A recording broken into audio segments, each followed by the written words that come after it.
أعوذ بالله من الشيطان الرجيم. بسم الله الرحمن الرحيم.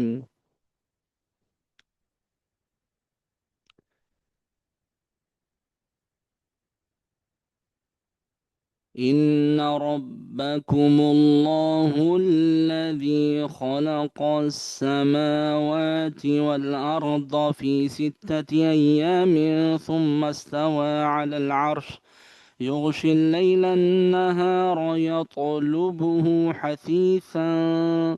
حثيثا والشمس والقمر والنجوم مسخرات بأمره ألا له الخلق والأمر تبارك الله رب العالمين.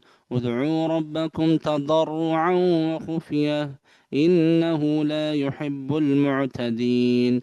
ولا تفسدوا في الأرض بعد إصلاحها وادعوه خوفا وطمعا إن رحمة الله قريب من المحسنين.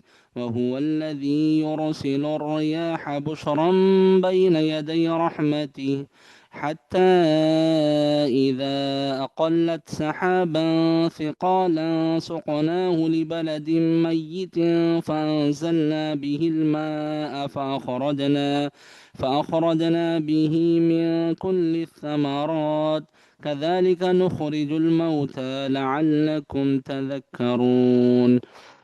والبلد الطيب يخرج نباته بإذن ربه والذي خبث لا يخرج إلا نكدا كذلك نصرف الآيات لقوم يشكرون.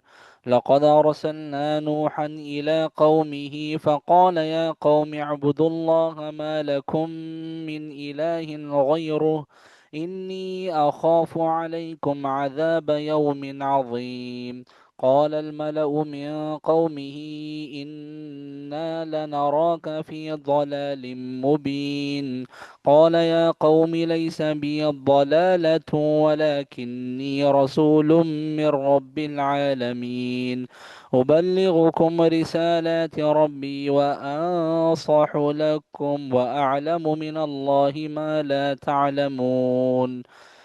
أوعجبتم أن جاءكم ذكر من ربكم على رجل منكم لينذركم ولتتقوا ولعلكم ترحمون. فكذبوه فأنجيناه والذين معه في الفلك وأغرقنا الذين كذبوا بآياتنا إنهم كانوا قوما عمين.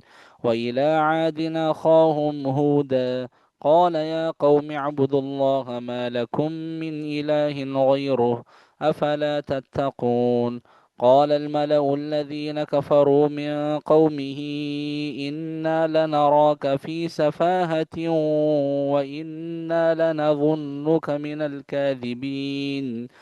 قال يا قوم ليس بي سفاهة ولكني رسول من رب العالمين.